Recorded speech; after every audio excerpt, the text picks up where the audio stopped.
Efendimiz'e hakareti savunarak kararmış kalplerini cesaretlendirmeye çalışanlara cevabı 1442 yıl önce Medine halkının verdiği şekliyle tekrarlayalım.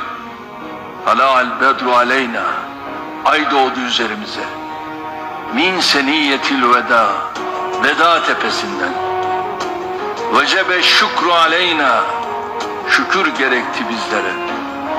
Ma daa lillahi da, Allah'a davetinden. Eyyuhel mebûthü fînâ, ey bize gönderilen elçi. Ci'te bil emril muta, yüce bir davetle geldin. Şerraftel Medine, geldin Medine'ye şeref ver. Merhaben ya hayrada, merhaba ey sevgili.